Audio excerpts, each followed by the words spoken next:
Ya baik, kita lanjutkan ya. Tadi kita sudah bicara mengenai chemical acyclic dissolution. Intinya adalah sama seperti PSI, cuma um, guide atau jalan yang ditempuh yaitu berdasarkan dengan chemical, ya bisa menurut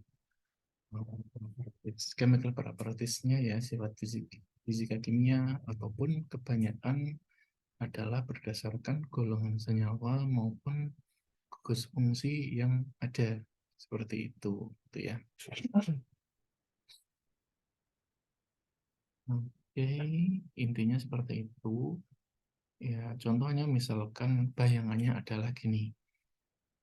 Teman-teman mencari seorang pelari gitu ya, contohnya. Nah, pelari itu kan tidak boleh kakinya terlalu besar supaya uh, aerodinamis dan mudah untuk apa namanya, mudah untuk berlari ya. Yang pertama, maka kita cari laki-laki atau perempuan. Saya tahunya ukuran laki-laki ya, laki-laki yang ukuran sepatunya 39 gitu ya, maksimal maksimal 40 misal. Nah, kita cari yang di ukuran seperti itu. Maka harapannya orang yang punya ukuran kaki segitu, dia bisa jadi atlet lari atau atlet apapun yang kaitannya dengan kecepatan gitu. A- gitu. Atau yang berat badannya dan tinggi badannya proporsional dengan tinggi badan misalkan 100. Oh, enggak, gini, ini contoh yang MotoGP gitu ya. Nah, yang kita inginkan adalah mereka yang tidak terlalu gemuk dan pendek. Jadi orangnya nggak terlalu tinggi. Itu yang disenangi untuk jadi MotoGP. Itu kriteria-kriteria yang biasa kita temui. Nah, sama dengan chemical assay ini, harapannya kita ada kriteria tertentu yang harapannya uh, ada efek-efek farmaseutis atau efek biologis yang berkaitan dengan kriteria yang kita lakukan tadi ya. Tadi kita contohkan adalah senyawa fenolik ya, atau alkaloid yang secara umum kebanyakan memiliki aktivitas biologis ya, senyawa alkaloid. Jadi kalau teman-teman vaksinasi fokus di yang isinya ada flavonoid, alkaloidnya misal kayak gitu. Maka teman-teman lakukan screening di setiap tahapan dengan cara uji ini. Atau uji flavonoid misal kayak gitu. Atau kebalikannya, teman-teman ingin fraksi yang tidak ada taninnya, karena tanin ini nantinya mengganggu penyerapan. Maka teman-teman lakukan uji ini, tetapi hasilnya itu hasil yang negatif. Nah, itulah yang dicari. Itu juga bisa, tapi jarang. Nggak umum itu ya. Umumnya itu adalah teman-teman cari yang positif. Alkaloid, flavonoid gitu ya.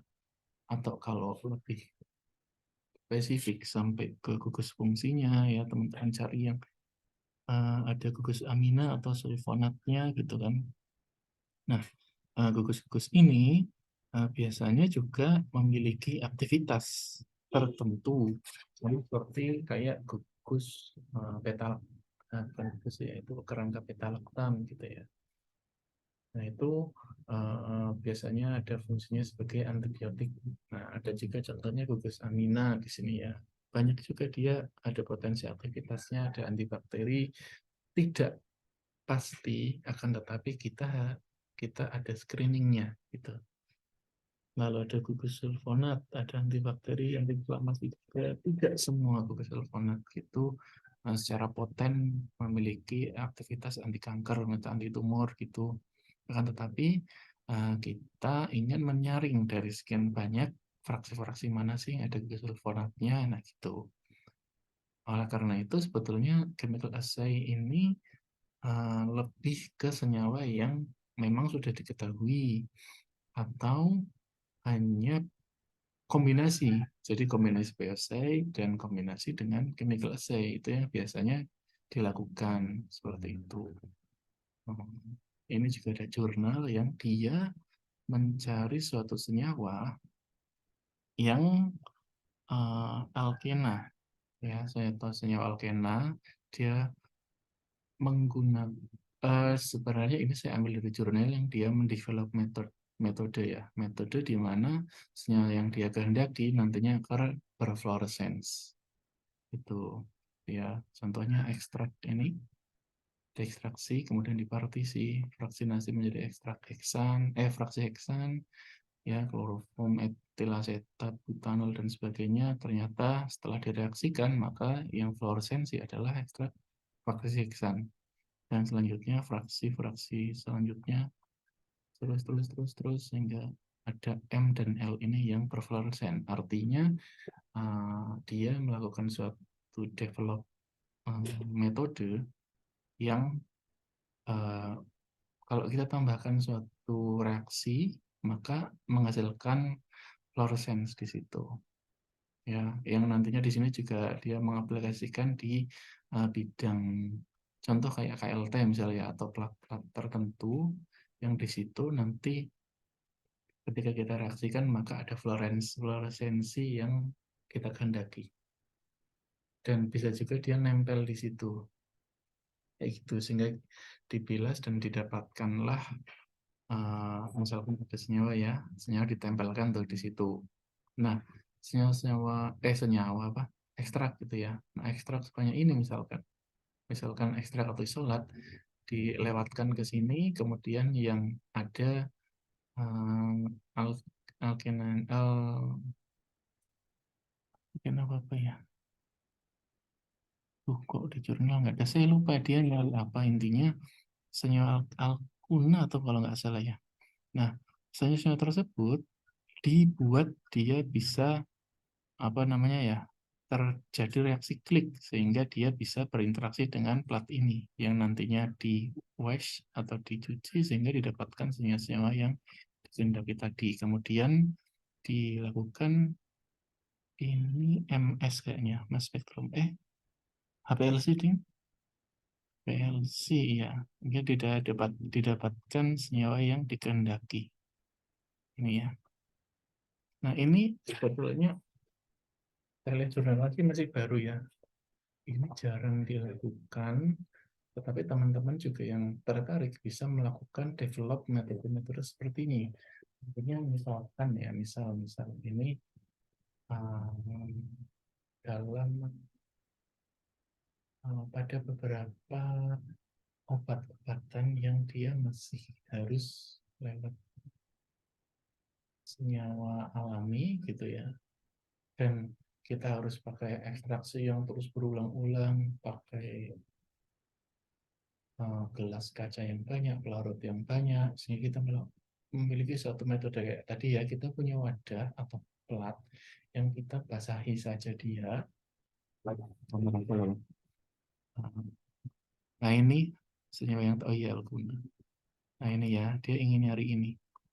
Nah gitu kita dari kembali yang tadi ya, kita ingin mendevelop, misalkan kita dapat nih fraksi cairan ya, fraksinya misalkan heksan, kita punya satu plat kayak gini yang kita masukkan ke sini set kayak gini ya. Nah nantinya golongan senyawa yang kita kehendaki dia bisa terabsorpsi di sini. Ini misal ya, sehingga kita hanya pakai sekian saja. Dan ini yang nanti akan plat ini yang nanti akan dianalisis lebih lanjut dengan cara kita wash tadi, kita cuci, kemudian kita ambil senyawa-senyawa yang nempel terabsorpsi di sini. Misal itu akan sangat jauh lebih efisien.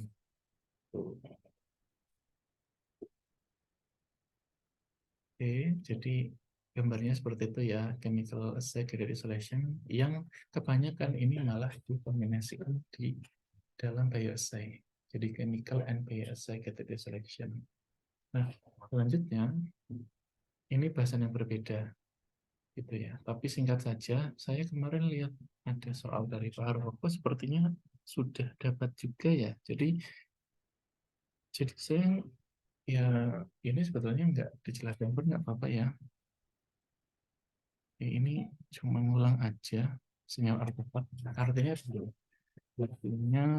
teman-teman suatu senyawa di dalam tanaman ya, misalkan daun atau kentang atau jahe, jahe ya, misalkan jahe.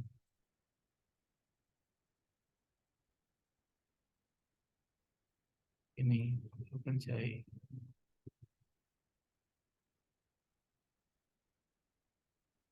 Nah, jahe ini dia punya senyawa yang asli di dalam dikandungnya gitu ya. Senyawa-senyawa ini asli ada di dalam jahe. Nah, singerol terus kok singerol. Ciri jahe apa ya? Kok leng.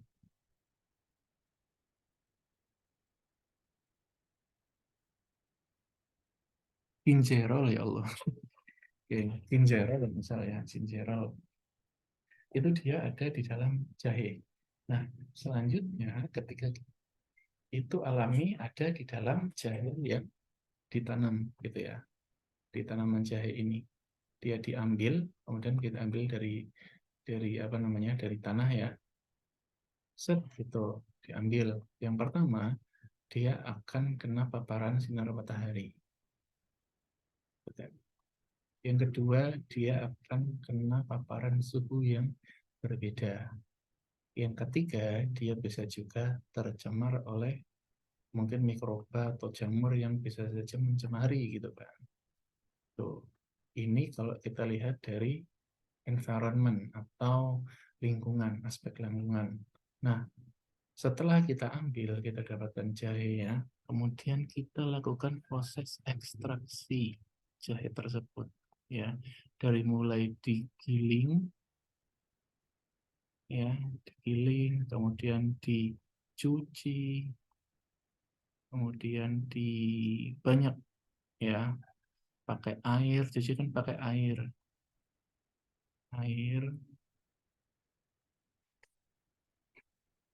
dan air dan lain-lain. Lalu kemudian sudah jadi potongan-potongan, dikeringkan dengan sinar matahari lagi, ya, kemudian nanti diserbuk menjadi serbuk ini ya. Kita lihat di sini sudah serbuk dia. Setelah menjadi serbuk, kemudian kita lakukan ekstraksi menggunakan cairan ataupun tanpa menjadi serbuk pun, misalkan masih jahe berupa potongan, kita bisa langsung ekstraksi gitu kan, jahe yang hanya dipotong-potong. Nah, ada di sini ada pelarut atau solvent ya, ada suhu solvent ya, ada cemaran jika solvent yang kita gunakan tidak bagus ya. Nah, faktor-faktor ini semuanya itu bisa menyebabkan adanya perubahan dari senyawa asli yang ada dalam sampel kita. Ya, jadi setelah kita lakukan ekstraksi sehingga kita dapatkan senyawa set set set set set di sini, ternyata senyawa yang kita dapat itu adalah singeron, misal ya, singeron. Nah, kita anggap singeron itu senyawa yang asli ada di dalam jahe. Nah, anggapan itu kurang tepat gitu ya, karena sebetulnya singeron dan beberapa banyak senyawa-senyawa lain yang terbentuk pada saat dia diproses, itulah yang disebut dengan senyawa artefak yang ori gitu ya. Orinya atau aslinya di sini sudah mengalami perubahan sampai ke sini, itu ternyata dia mengalami proses entah oksidasi, dehidrasi, dan sebagainya karena adanya pemanasan pada saat eh, ya pada saat pengeringan dan sebagainya gitu kan. Atau ada apa namanya, ada cemaran ya, cemaran-cemaran yang menyebabkan dia berinteraksi dan sebagainya, berbagai macam hal. Oleh karena itu sebetulnya kita bahas dulu ya, tapi kita langsung ke kesimpulan oleh karena itu, karena apa namanya, kita tidak tahu senyawa apa yang sebetulnya kita dapatkan dan senyawa apa yang sebetulnya asli terkandung di dalam tanaman dan apakah ada efek dalam proses kita, maka sebetulnya kita dalam membahas senyawa artefak ini yang intinya adalah ini di yang kuning ini. The aim is not giving an exhaustive overview of all possible artifact. Ya, jadi kan wah kita melaporin nih banyak artefak, senyawa artefak yang ada sekian banyak. Jadi kita pusing tuh karena banyaknya senyawa-senyawa kayak gitu. Enggak, tapi itu kita buat sebagai catatan gitu ya. Jadi kita buat catatan dan awareness bahwa senyawa-senyawa yang kita ekstraksi dari bahan alami khususnya itu dapat berubah karena proses yang kita lakukan. Ketika kita merebus suatu teh dengan cara dipanaskan dulu airnya, kemudian kita masukkan atau kita cacah-cacah dulu tehnya, kemudian kita rebus. Setelah itu, apapun kita melakukan pemanasan teh dengan suhu yang berbeda, hasil senyawa yang kita dapatkan pun nantinya akan berbeda-beda. Artinya, ketika kita bicara mengenai senyawa artefak ini, maka kita minimal ya, harapannya adalah kita lakukan dokumentasi yang lengkap. Dokumentasi yang lengkap dari mulai kita mengambil itu eh, itu nanti kita bahas standarisasi gitu ya. Pada ketinggian berapa, diambil jam berapa, kemudian curah hujannya di situ seperti apa, kemudian kita ambil siang atau sore hari, kita proses seperti apa, kita potong-potong menggunakan pisau atau menggunakan alat, ya, kemudian kita ekstraksi pada suhu berapa dengan pelarut yang dibeli di mana, nah, COA, COA, Certificate of Analysis yang seperti apa, kemungkinan ada cemaran atau tidak, terus kemudian macerasinya berapa lama, dan banyak hal. Pengeringannya sekian menit, menggunakan wajan, atau menggunakan evaporator, atau menggunakan water bath, atau apapun. Itu teman-teman harus catat. Ya.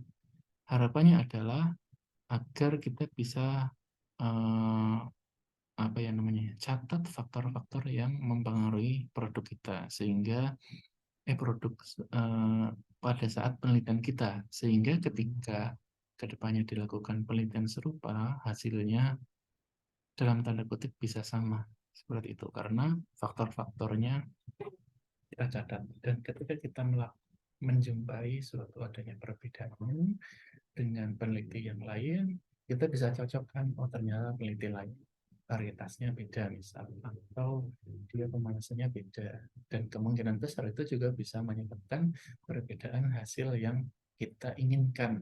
Nah, ini adalah harapannya dari senyawa artefak.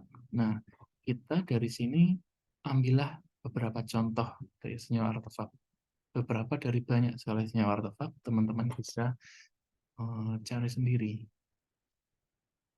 Tetapi sebelum kita masuk ke contoh-contoh dari artefak ini, maka kita ada beberapa hal yang harus kita ketahui. Beberapa dari banyak, ya, salah enamnya adalah serta senyawa ini itu adanya pembentukan senyawa baru yang tadi ya, senyawa artefak ini. Terbentuknya senyawa baru yang dia kemungkinan besar bukan murni atau asli dari di dalam tanamannya seperti itu. Dan itu nggak salah gitu ya. Tetapi kita harus ketahui dulu dokumentasinya seperti apa. Seperti itu.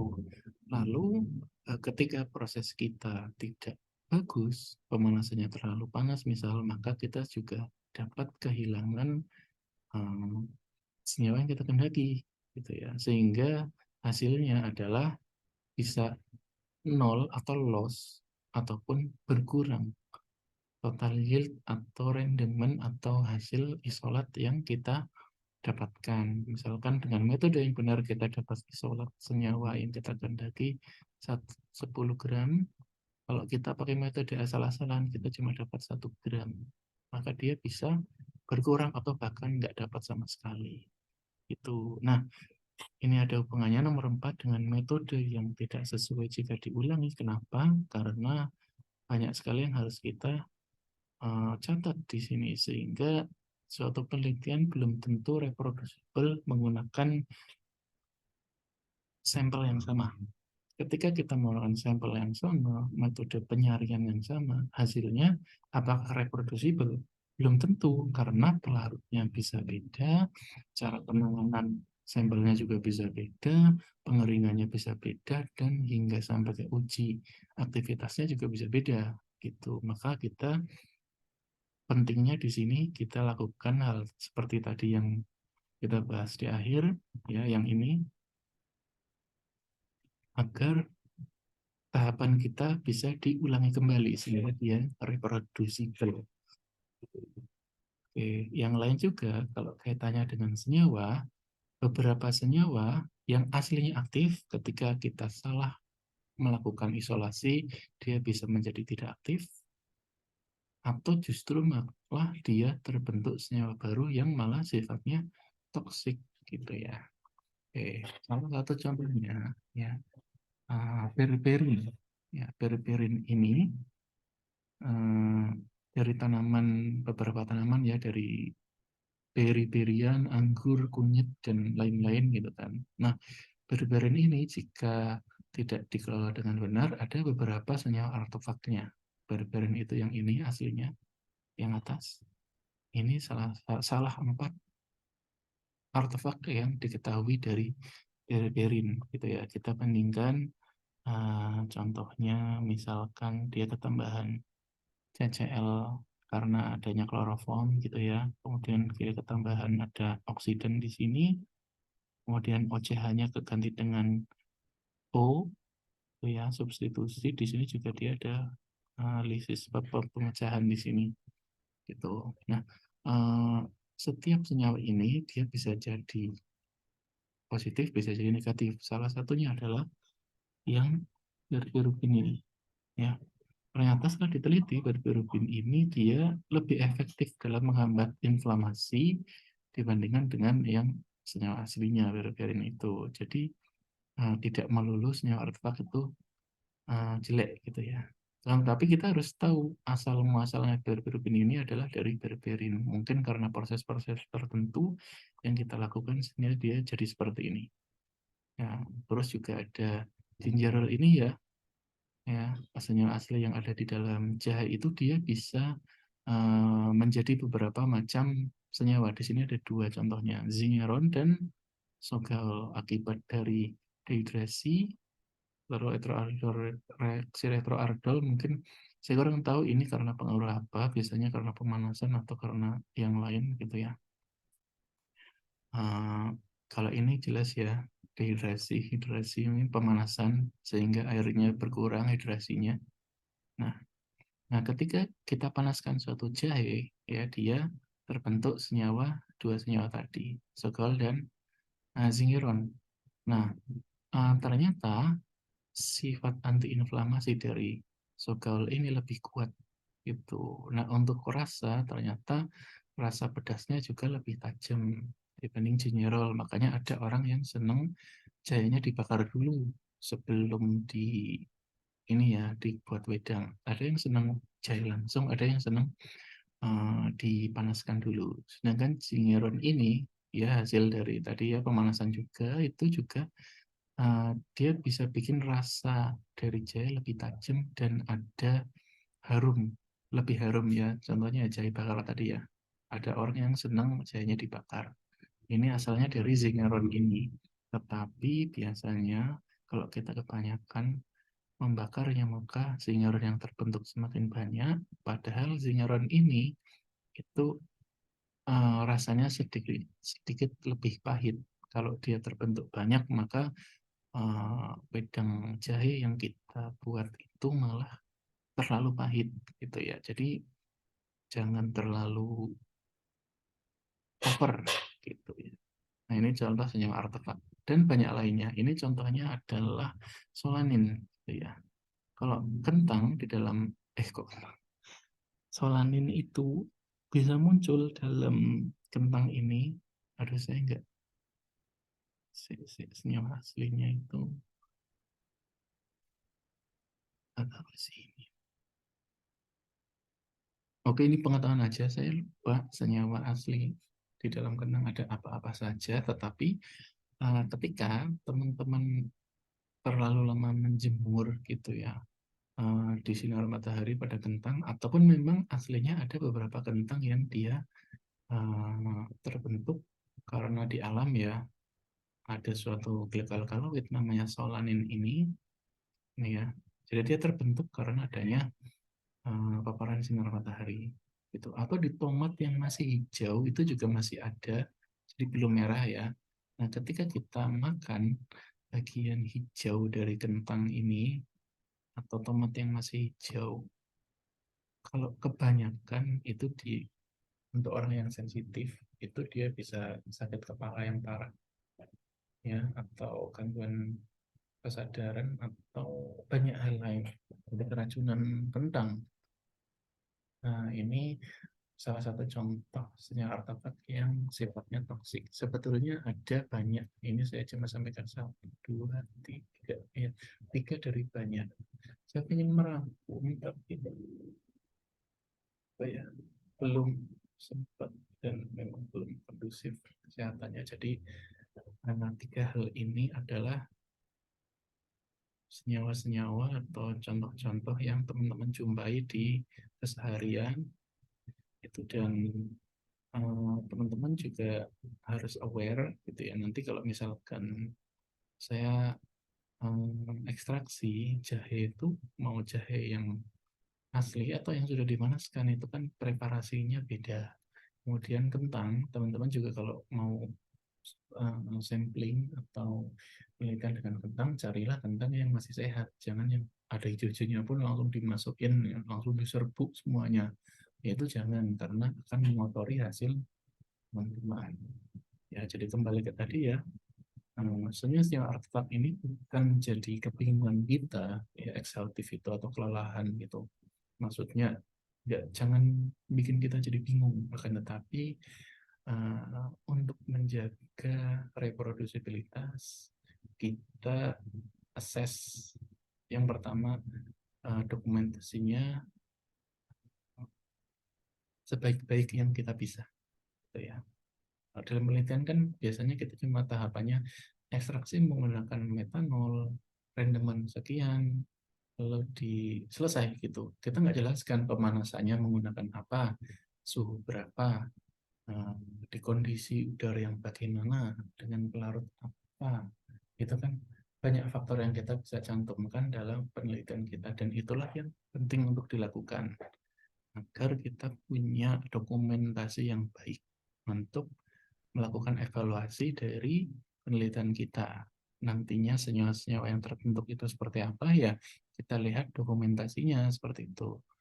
Lalu kemudian selain itu, kalau misalkan kita sudah tahu nih senyawa yang kita kehendaki, misal gingerol tadi, ya contohnya yang dari jahe itu, kita kan assessment dulu stabilitas dari senyawa kita, atau kita um, soal, ya pokoknya gingerol contohnya ya, ya jangan sampai senyawa kita terpapar sinar matahari yang berlebihan gitu kan. Kentang juga tadi ya, ya kemudian gingerol ini jangan terpapar sinar matahari sehingga dia kepanasan gitu ya. Atau ketika mengeringkan jahe, kita harapannya dengan apa, sebaiknya dengan oven atau dengan sinar matahari yang ditetapkan hitam, itu kan panasnya akan beda gitu. Nah, itulah yang mendasari kedepannya kita ingin ekstraksi, ingin dapat apa. Nah, kita harus belajar tentang stabilitas dari senyawa yang ada dalam tanaman yang kita kehendaki. Oke, jadi mungkin cukup sekian untuk assay, chemical assay, dan senyawa artefaknya. Kurang lebihnya mohon maaf. Ini hanya apa namanya, pelengkap saja. Teman-teman tonton silahkan tidak ditanam pun tidak apa-apa. Jadi semoga bermanfaat ya. Saya cukupkan. Terima kasih atas waktunya. Assalamualaikum warahmatullahi wabarakatuh.